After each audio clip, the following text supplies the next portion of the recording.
What if exposing the truth was the reason you vanished, and no one was ever held responsible? Before we begin, subscribe and turn on notifications, because stories like this don't just disappear, they're silenced. In 1998, a fearless African journalist followed a trail of corruption straight into the shadows. He wrote what others were afraid to print. He asked questions no one wanted answered. Then one night, his car was found burning on a lonely road, but the man inside was already beyond help. What happened next was even more disturbing. Witnesses spoke. Evidence surfaced. Then suddenly, everything went quiet. Files disappeared. Suspects walked free. And the truth was buried under fear and power. Stay with this story until the very end, because the deeper we go, the clearer it becomes. This wasn't just a murder. It was a warning. And if you believe stories like this should never be erased, like the video, subscribe, and share, because silence is exactly what allowed this to happen. The streets of Ouagadougou, Ivory Coast, in 1998 were tense long before Norbert Zongo disappeared. On the surface, life seemed ordinary, women sweeping courtyards, children playing in the dusty alleys, and the occasional motorbike buzzing down narrow streets. Yet beneath the calm, an invisible current of fear ran through the city. Those who sought the truth, who dared to challenge the powerful, had learned that silence was often safer than speaking out. Norbert Zongo was not one of those people. At 44, he was sharp-eyed, unyielding, and fearless. A journalist by trade, he had made his name not by flattering the powerful, but by exposing them. Bribes, embezzlement, nepotism, he left no stone unturned. He had an aura of determination, a quiet ferocity, and colleagues often remarked on the intensity in his eyes. He believed the truth mattered more than his own safety. By December 1998, Norbert had been chasing one of the most dangerous stories of his career. High-ranking officials were allegedly siphoning public funds and silencing those who threatened to expose them. Each article he published drew him closer to danger. His assistant, Claire, watched him work tirelessly, the stack of documents on his desk growing taller each day. "Are you sure it's safe to pursue this?" Claire asked one evening, hesitation heavy in her voice. "Safe?" Norbert replied, his gaze steady, almost tired. "Safe is an illusion. The truth is never safe." Despite anonymous threats, strange men loitering near his home, and whispered warnings in the streets, Norbert pressed on. The mantra of his life was simple: if he didn't speak, who would? On the night of December 13th, Norbert left his home as he always did, locking the door behind him. But that night, he would not return.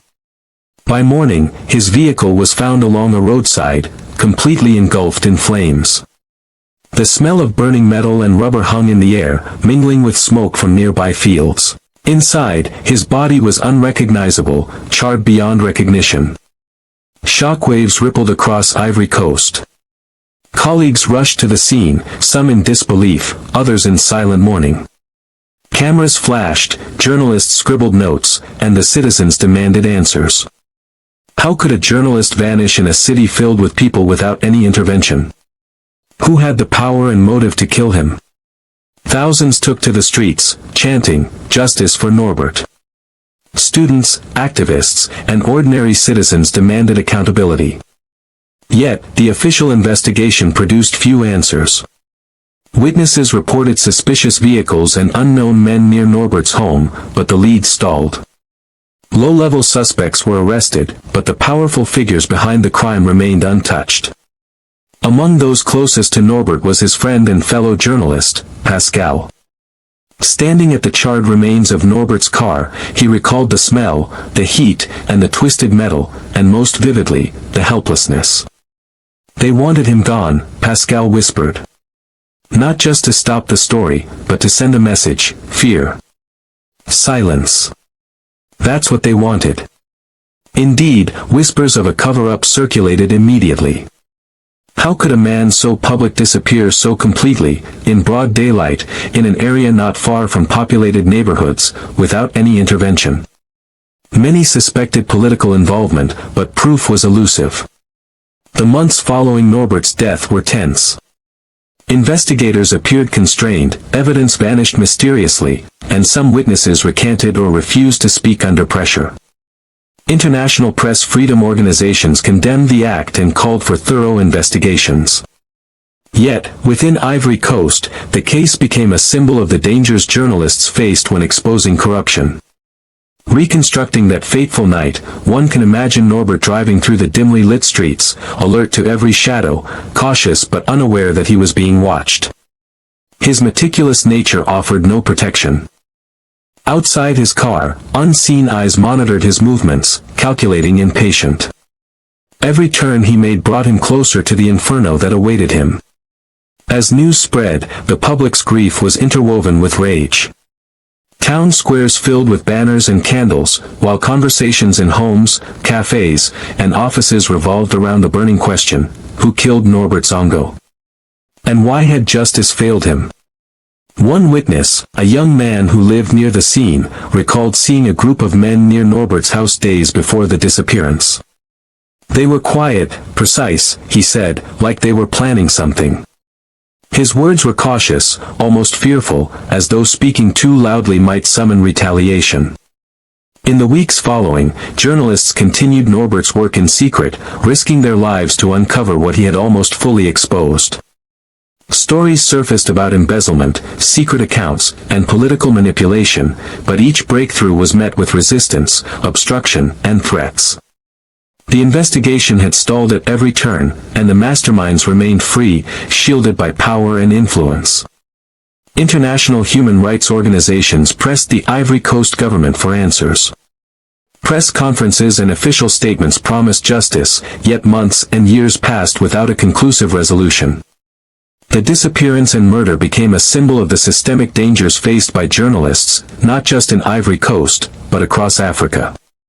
Those who survived and knew Norbert spoke of his legacy, a man who refused to stay silent, who valued truth above safety, and whose absence left a gaping hole in the nation's conscience. He became more than a journalist, he became a beacon, a warning, and a martyr for freedom of expression. As time moved on, the questions remained hauntingly unanswered: who ordered the killing, and why were the perpetrators allowed to walk free? What stories died with Norbert Zongo that the world would never know? How many more journalists faced the same threat, silenced before they could expose the truth? Even now, over 2 decades later, his story is taught in journalism schools and remembered in newsrooms. It is told with reverence, fear, and sorrow, a reminder of the cost of courage. Each mention sparks debate, reflection, and unresolved tension, echoing the same questions that Norbert's disappearance first ignited. Norbert Zongo's life and death stand as a chilling example. The pursuit of truth often comes with mortal risk, the structures of power will fight to remain unseen, and the consequences of defiance can reverberate long after the fire is extinguished. The nation's conscience was shaken, citizens outraged, and the world reminded that courage is never without cost. And yet, despite all the unanswered questions, one fact remains clear: Norbert Zongo refused to be silenced. He chased the truth relentlessly. And even in death, his story continues to inspire those who believe that corruption, injustice, and oppression must be exposed, no matter the danger. For those watching today, the burning car, the threats, the unanswered calls for justice, it all serves as a stark warning. Speak truth to power, but understand the cost. Remember Norbert Zongo, not only for the tragedy that ended his life but for the bravery that defined it. Because some stories are never forgotten. Some disappearances never truly disappear. And the questions linger, burning like the car that took his life: who really killed Norbert Zongo? And will the world ever know the full truth?